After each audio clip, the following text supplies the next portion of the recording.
Mobile journalist YouTube channel நேயர்களுக்கு குடியாத்தம் குமரன் பணிவான வணக்கத்தை தெரிவித்துக் கொள்கிறேன்.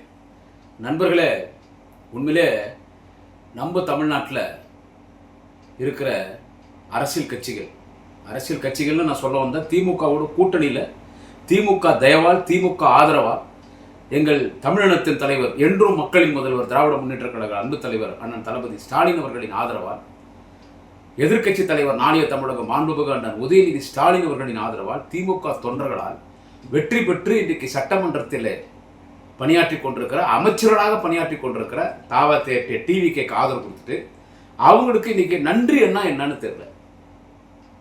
இப்போ நம்ம டிவிக்கே ஒரு பக்கம் பேசுறது இருக்கட்டும், நீங்க நம்மளுக்குள்ளே பாருங்க, வேர்லே புழு.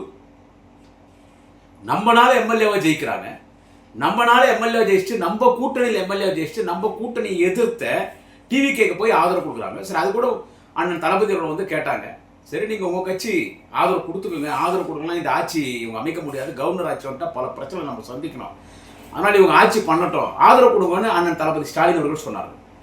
அண்ணன் தளபதி அவர்கள் சொன்னதால் நாங்கள் ஆதரவு தருகிறோம், இன்றைக்கும் திமுகவோட தான் கூட்டணியில் இருப்போம்னு சொல்லி காங்கிரஸ் தான் அவங்களுக்கு அவன் நன்றி கட்ட பரதேசி நாயாவன் அவனை விட்டு தள்ளுங்க. எல்லா கட்சியும் எழுச்சி தமிழர் அண்ணன் தொழில் திருமாவளவன், இந்திய கம்யூனிஸ்ட், மார்க்சிஸ்ட் கம்யூனிஸ்ட், ஐஎம்எல்யூ எல்லாமே சொல்லிட்டு நாங்கள் ஆதரவு கொடுக்குறோம், ஆனால் நாங்கள் திமுகவோட தான் கூட்டணி இருப்போம்னு சொல்லிட்டு இன்னைக்கு எல்லாமே எப்படி பச்சை வந்த மாதிரி நிறமாறுறாங்கன்னா அந்த ஒரு மந்திரி பதவிக்கா, கம்யூனிஸ்ட் ஒரு சண்முகம் பேசுறதுன்னா, இந்திய கம்யூனிஸ்ட் பேசுறதுன்னா, மார்க்சிஸ்ட் கம்யூனிஸ்ட் பேசுறதுன்னா, அதில் நன்றி உணர்வோடு விடுதலை சிறுத்தைகள் கட்சியினுடைய சட்டமன்ற உறுப்பினர், அமைச்சராக இருக்கிற அண்ணன் வன்னியரசு, நான் என்றைக்கும் திமுகவுக்கு நன்றியோடு இருப்பேன். நாங்கள் திமுகவால் வெற்றி பெற்றிருக்கிறோம், அந்த நன்றி நான் மறக்க மாட்டேன், அந்த நன்றியை நான் மறக்க மாட்டேன் என்று அவர் சொல்லியிருக்கிறார். அண்ணன் திருமாவளவன் கூட நல்ல ஸ்டேட்மெண்ட் தான், அவங்க ஒரு நல்ல ஸ்டேட்மெண்ட் தான். நான் இவங்கெல்லாம் பேசுறதை பார்த்தீங்களா, ஒன்று வேணா அந்த ஐஎம்எல்ஏனுடைய மினிஸ்டர், இந்திய யூனியன் முஸ்லீம் லீக்குடைய மினிஸ்டரில் ஷாஜகான், அந்த பேசுறதை பார்த்தீங்களா? இஸ்லாமியர்களே, கண்ணியத்துக்குரிய இஸ்லாமியர்களே, ஐஎம்எல்ஏ இந்திய யூனியன் முஸ்லீம் லீக்குடைய அந்த மினிஸ்டர் ஷாஜகான் பேசுறதை பார்க்குறீங்களா?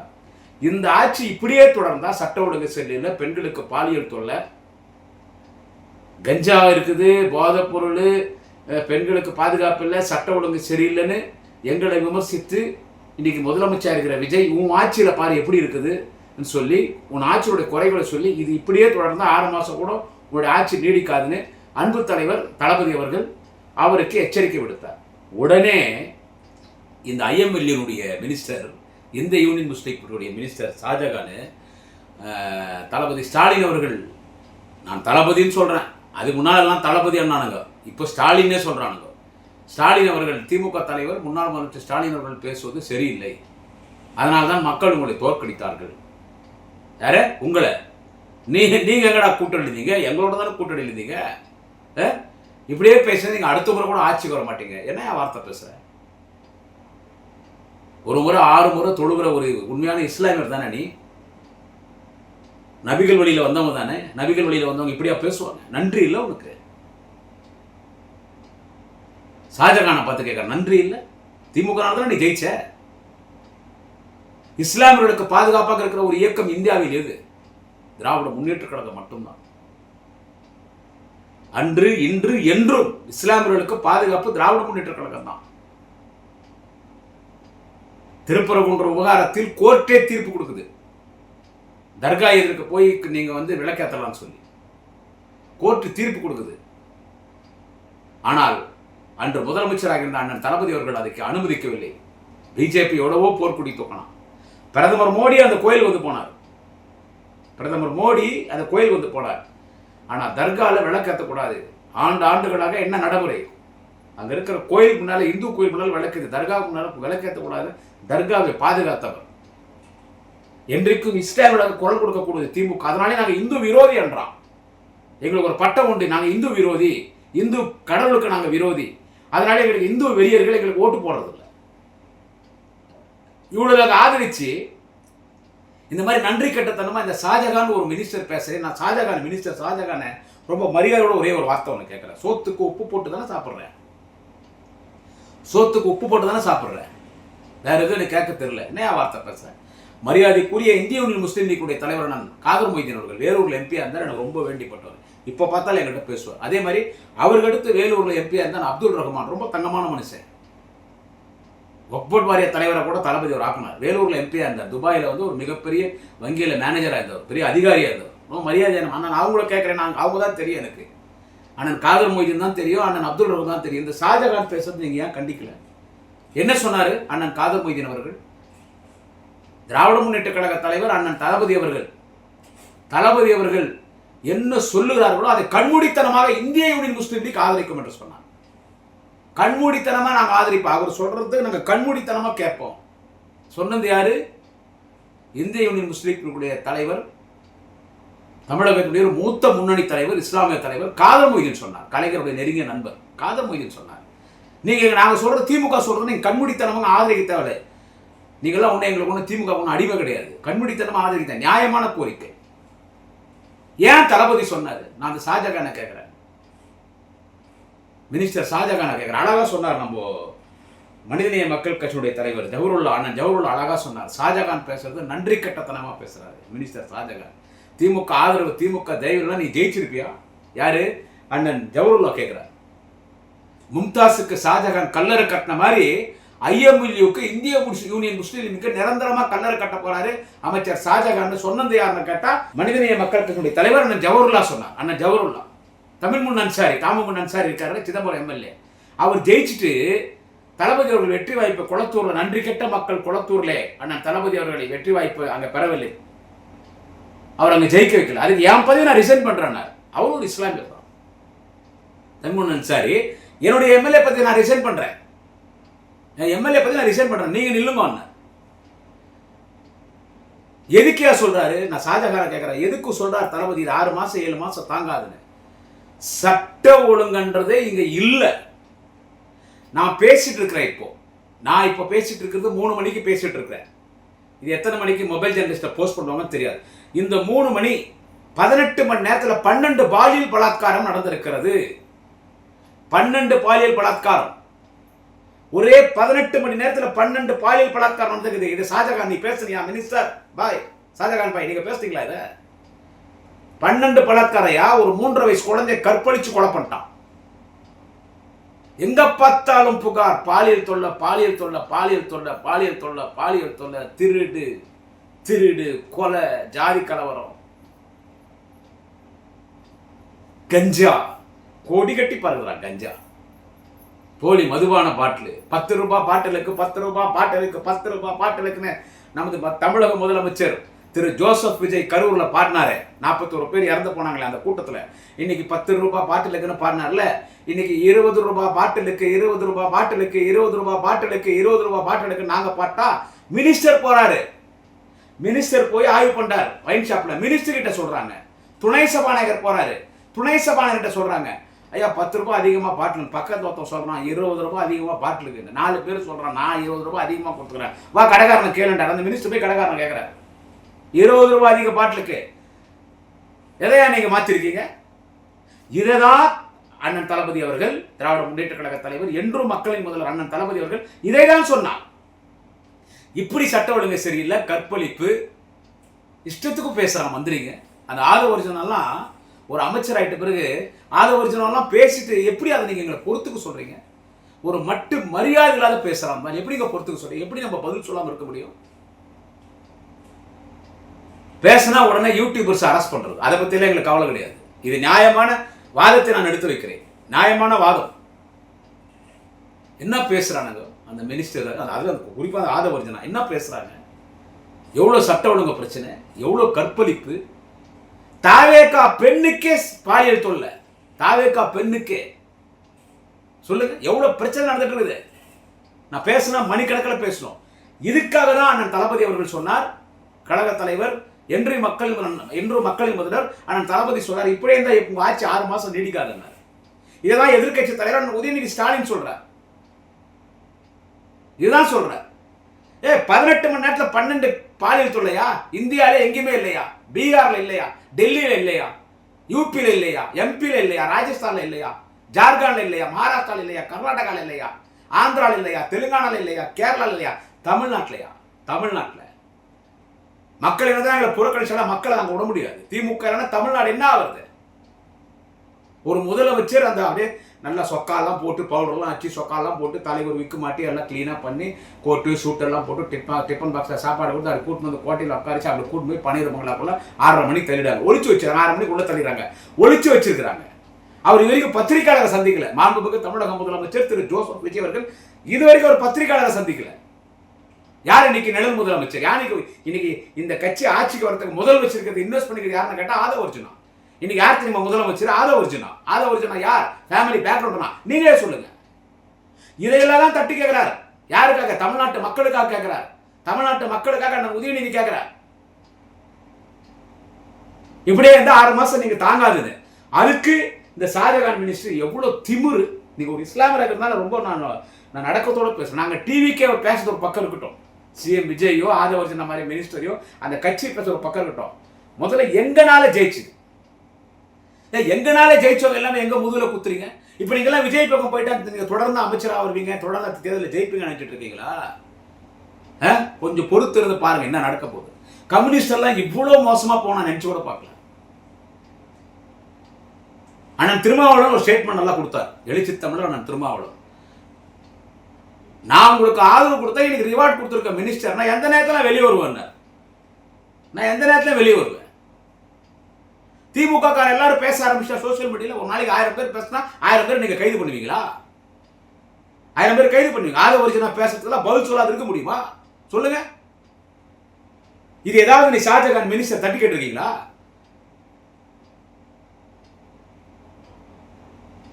ராத்திரி 11 மணிக்கு வராரு காதர் மொய்தீன், நாங்க அமைச்சரோட இடம் பெறலாமான்னு கேட்கிறார். தளபதி நீங்க தாராளமா இடம் பெறுங்க. இல்ல நீங்க சொல்லணும், நீங்க மனதார சொன்னாதான் இடம் பெறுவோம். நான் மனதார சொல்றேன், நீங்க இடம் பெறுங்க. யாரு கொடுக்க போறீங்க மினிஸ்டர்? இந்த மாதிரி ஷாஜகான் கொடுக்குறோம், கொடுங்க. மினிஸ்டரே 2 பேர்ல யாரு கொடுக்கட்டும் கேட்கிறாரு அண்ணன் காதர் மொய்தீன். யார? தளபதி அண்ணன் ஸ்டாலின் அவர்களை, எங்கள் தலைவரை, தமிழினத்தின் தலைவர், மக்களின் முதல்வர் கேட்கிறார். இல்ல நீங்க அவரு கொடுக்காதீங்க, இன்னொருத்தர் கொடுங்கன்னா கொடுத்துருப்பாங்க, அவர் கொடுங்க.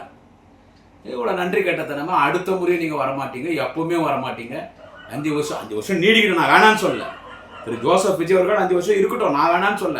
ஆனா அவருடைய அரசியல், தமிழ்நாட்டில் அரசியல்ல என்னென்ன மாற்றங்கள் வரப்போகுதுன்றதெல்லாம் உங்களுக்கு எல்லாம் தெரியாம பேசிட்டு இருக்கீங்க, தெரியாம பேசிட்டு இருக்கீங்க. தமிழ்நாட்டில் எவ்வளவு பிரச்சனையா 30 நாள்லயா? எப்படியா 5 வருஷம் தமிழ்நாடு என்ன நடக்க போகுது? மல்லமா வடமாநில திருடெல்லாம் உள்ள வருவான், தண்டுப்பாலிய திருடெல்லாம் உள்ள வருவான், மதக்கலவரம், ஜாதி கலவரம் இதெல்லாம் உருவாக்க பார்ப்பான். ஒரு தொகுதி தான் பிஜேபி ஜெயிச்சிருக்கிறான், அவனால பொறுக்க முடியல. ஏற்கனவே நம்ம 4 இருந்துமே ஒன்னாயிட்டமேன்னு சொல்லி எவ்வளவு ஏன்னா வச்சா என்ன சொல்றாரு தெரியுமா? டிகே சிவகுமார் கர்நாடகாவில் முதலமைச்சர், இதுக்கு முன்னால ஸ்டாலின் முதலமைச்சராக இருந்தாரு, இப்ப எங்களுக்கு பிரச்சனை இல்லை, நாங்க இப்ப டேம் கட்டுவோன்றாரு. அப்ப விஜய ஒரு சிஎம்ஆவே கன்சிடர் பண்ணல டிகே சிவகுமார். கர்நாடகாவுடைய சீஃப் மினிஸ்டர், டெப்டி சிஎம் இருந்தாரு, இப்ப அவர் தான் சீஃப் மினிஸ்டர். அப்போ மிஸ்டர் ஸ்டாலின் சிஎம் இருந்தாரு. இப்போ எங்களுக்கு பிரச்சனை இல்லை, இப்போ நாங்க டேம் கட்டிடுவோம், ஏன்னா இப்போ ஸ்டாலின் சிஎம் இல்லையா. நான் அப்போ உன்னை டம்மியா நினைக்கிறோம். நீ ஒரு தலைவனே கிடையாது, நீ ஒரு சினிமா நடிகர். சினிமா முகத்து ஒரு சினிமா ஷூட்டிங், சினிமா தான் டிவிகேவின் ஆட்சி. ஒரு சினிமா ஓடிட்டு தமிழ்நாட்டில் நான் கட்டிடுவேன் டேம் பண்றான். டேம் எல்லாம் மேகதாது டேம் எல்லாம் கட்டவே முடியாது. திமுக இருக்கு, கட்டவே முடியாது. அதுக்கு விஜய் குரல் கொடுக்கிறாரோ இல்லையோ, நீர்வளத்துறை அமைச்சர் புஷி ஆனந்தன், அவருக்கு நீர்வளத்துறையோட என்னன்னு தெரியுமா, மேகதாது டேம் வரலாறு தெரியுமா? நான் கர்நாடகாவில் பிறந்தவன், கிளீனா சொல்லுவேன். காவேரி இஷ்யூ, மேகதாது இஷ்யூ எல்லாம் போய் பேசணும்னா புஷி ஆனந்தன் பேசுவாரு. என்ன தெரியுமா அவருக்கு? இட்டுன்னு போட்டா இட்டுன்னு போய் இட்டுன்னு வட்டம் தான் அவருக்கு தெரியும். திமுக தான் மேகதாது இஷ்யூல பேசும். ஸோ இவ்வளவு இஷ்யூ இருக்கும்போது இதெல்லாம் பேசுங்க. நீங்க மந்திரி ஆயிட்டா ஜாலரா அடிப்பீங்களா? மந்திரி ஆயிட்டா ஜாலரா அடிப்பீங்களா? அப்ப நாடு எக்கேடு கட்டாலும் பரவாயில்லையா? நாடு குட்டிச்சோரா போயிட்டா பரவாயில்லையா? என்ன காசு சம்பாதிக்கணுமா, பணம் சம்பாதிக்கணுமா? பார்த்து பேசுங்க. மாண்புமிகு அமைச்சர் ஷாஜகான் பார்த்து பேசுங்க. நான் அதிகம் பேச வரல. திமுக நாளை ஜெயிச்சுட்டு கூட்டணியில எங்க கிட்ட எல்லாம் ஒரு பெரிய வாக்கு வங்கி இருக்கிற கூட்டணி கட்சி எங்கள்கிட்ட இல்லை. ஒரு தொகுதிக்கு 10,000 15,000 வாக்கு வைக்கிற கூட்டணி கட்சி எங்கள்கிட்ட எதுவும் இல்லை. ஏதோ 2,000 3,000 4,000 5,000. இந்த மதிமுகலாம் குடியாத்த தொகுதியில் 6 ஓட்டு. இப்போ அது 4 ஆயிடுச்சு, 2 பேர் இல்லை. அவங்க கேவுக்கு தொகுதியில் 1 ஓட்டு கூட கிடையாது. அவங்கள நாங்கள் எம்எல்ஏ ஆக்குறோம். அந்த துரை வையாபுரி இருந்தாலும் என்ன பேசுறாரு, துரதிருஷ்டவசமாக நாங்கள் உதயசூரில் நின்ட்டோம். ஐயா தமிழ்நாடு மக்களே, இவங்களெல்லாம் எங்கே வைக்கணுமோ அங்கே வைங்க. எப்படி ஜெயிச்சார் துரை வைகோ? எம்பி எப்படி ஜெயிச்சார் திருச்சியில்? திமுக ஆதரவு அண்ணன், தளபதி ஆதரவு அண்ணன், உதயநிதி ஆதரவு, எங்கள் மாண்புமிகு அண்ணன் கழக முதன்மை செயலாளர் அண்ணன் KN நேரு உயிர் கொடுத்து வேலை பார்த்தார். என் திமுக தொண்டை உயிர் கொடுத்து வேலை பார்த்த உன்னை ஜெயிக்க வச்சா உன் கட்சியினுடைய மதிமுக அவைத்தலைவர் கருணாகரன் சொல்றதா, விஷப்பாம்புன்னு சொல்றதா திமுகவை? நான் அப்பவே சொன்னேன், மதிமுக மட்டும் சுயேட்சை சின்னத்தில் நின்று ஜெயிச்சிருந்தா ஃபர்ஸ்ட் ஆளா கூப்பிடாம போய் விஜய் கிட்ட வைகோ நின்றுப்பாரு. எனக்கு பல கருத்து வேறுபாடுகள், அதனால நான் தள்ளி இருக்கிறேன். நான் தளபதிக்காக மட்டும்தான் பேசிட்டு இருக்கேன், நான் உதயக்காக மட்டும்தான் பேசிட்டு இருக்கேன். இந்த சூழ்நிலையில் எவ்வளோ பிரச்சனைகள் உங்களுக்கெல்லாம் தெரியும். எங்களுக்கெல்லாம் திமுக ஆட்சிக்கு வரலன்றது தொண்டனை வருத்தம் இல்லைங்க, வருத்தம் கிடையாது. அதனால பலனடைஞ்சவனா வருத்தம் பட்டோம். எங்கள் தலைவன் தளபதி வெற்றி வாய்ப்பு இழந்துட்டாரு, தோத்துட்டாருன்னு பேசுறானே, உதவாதெல்லாம் பேசுறானே. உங்க அப்பாவுக்கு போய் ஆறுதல் சொல்லுன்னு சொல்றாங்க. அந்த ஆதவர்ஜன் நான் சொல்றான், உங்க அப்பாவுக்கு போய் ஆறுதல் சொல்லுது. அண்ணன் உதயநிதி எப்படி கொதிக்கும் ரத்தம், முறா அடிக்கி பேசுறான்னு சொல்றாங்க என் கட்சியில முன்னணி தலைவர் அரசு period. அதை நான் பார்க்காதா, அதை நான் பார்க்க, அதனால இதெல்லாம் பேசிட்டா பதில் சொல்லக்கூடாதா? என்ன தூக்கலையா போட்டுருவாங்க. சோ இதுக்கு நாங்க பதில் கொடுத்தா உனக்கு ஏன் கோவம் வருது மிஸ்டர் ஷாஜகான்? உங்களுக்கு ஏன் கோவம் வருது? 6 முறை தொழுவுற நீங்க இந்து முஸ்லீம் கிறிஸ்டின் எல்லா மதத்திலும் நபிகளை பின்பற்றலாம். நபிகள் சொல்லி இருக்கிற ஒரு வார்த்தை பொன்னான வார்த்தை. அல்லாஹ் மன்னிப்பாரா? நபிகள் மன்னிப்பாரா? ஷாஜகான், அமைச்சர் ஷாஜகான், உன்னையும் சேர்த்து காப்பாற்ற போறது எங்க தலைவர் தளபதி ஸ்டாலின் திமுக தான்.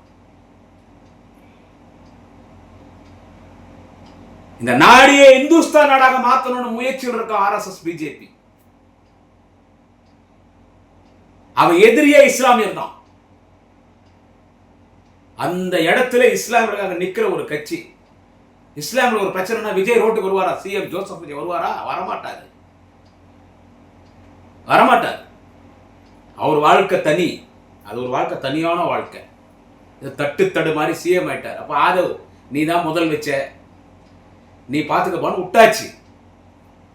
அவங்ககிட்டெல்லாம் இந்த நாட்டில இருந்து காப்பாற்ற போறது தலைவர் தளபதி அண்ணன் ஸ்டாலின் அவர்கள்.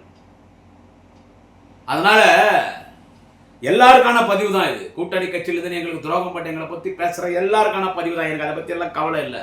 நீங்களாம் நினைச்சிட்டு இருக்கீங்களா விசில் சின்னத்துல போய் உள்ளாட்சியில் நம்ம விசிலோட கூட்டணி சேர்ந்தா ஜெயிச்சிருவோம், அடுத்து எம்பியில் நம்ம ஜெயிச்சிருவோம், அடுத்து MLA நம்ம 10 சீட்டு 5 சீட்டு ஜெயிச்சிருந்தீங்களா? சத்தியமா ஜெயிக்க மாட்டீங்க.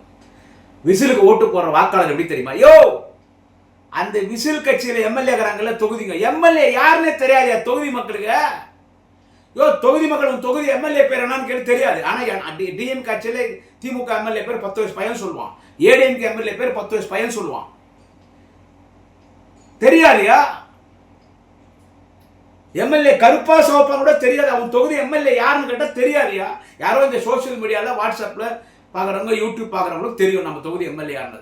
கிராமத்துல போய் கேட்டா தெரியாது. யாரும் MLAன்னா MLA விஜய் என்றோம், ஏன் MLA விசில் என்றோம். சரி, உன் தொகுதிக்கு பிரச்சனை, ரோடு வரல, லைட் வரல, காவா பிரச்சனை, ஏதோ ஒரு பிரச்சனை, யாரை போய் பார்ப்ப? விஜய் போய் பார்ப்பியா? ஏன்னா அவனுக்கு தெரியாது. இது ஒரு மாதிரியான தேர்தல், ஒரு மாயம், ஒரு ரசிகர் விஜய் மேல இந்த ஒரு போதை, ஏதோ ஓட்டு போட்டோம். சரி, அந்த மக்கள் திருப்பி மகேஷ் திருப்பி மதிக்கணும். எப்படி ஆட்சி எப்படி போயிட்டு இருக்கு? இதெல்லாம் யார் கண்டிக்கணும்? யார் குரல் கொடுக்கணும்? அதிமுக எடப்பாடி பழனிசாமி சொந்த கட்சியை காப்பாற்ற முடியல. அவர் அந்த கட்சி பஞ்சாயத்து பண்ணுகிறாரு. சோ தமிழ்நாட்டு மக்களுக்கு கவனத்தை வைத்து மக்களுக்காக பேசிட்டு இருக்கிற, மக்களுக்காக குரல் கொடுத்திருக்கிற தலைவர் அண்ணன் தளபதி ஸ்டாலின், எதிர்கட்சி தலைவர் நாளைய தமிழகம் அண்ணன் உதயநிதி ஸ்டாலின். நீ என்ன அடுத்த திமுக ஆட்சிக்கு வராது, இனி எப்பயும் வராதுன்னு பேசுற? ரொம்ப மரியாதை சொல்றேன். மிகுந்த மரியாதைக்குரிய மாண்புமிகு அமைச்சர் அண்ணன் ஷாஜகான் அவர்கள், மீண்டும் ஒரு சின்ன கேள்வி. சோத்துக்கு உப்பு தானே போட்டு சாப்பிடுறீங்க? உப்பு போட்டு சாப்பிட்டா நன்றி உணர்வோடு இருங்க. நன்றி, வணக்கம். குடியாத்த போறேன். நாளை இன்னொரு பதிவை சந்திக்கிறேன்.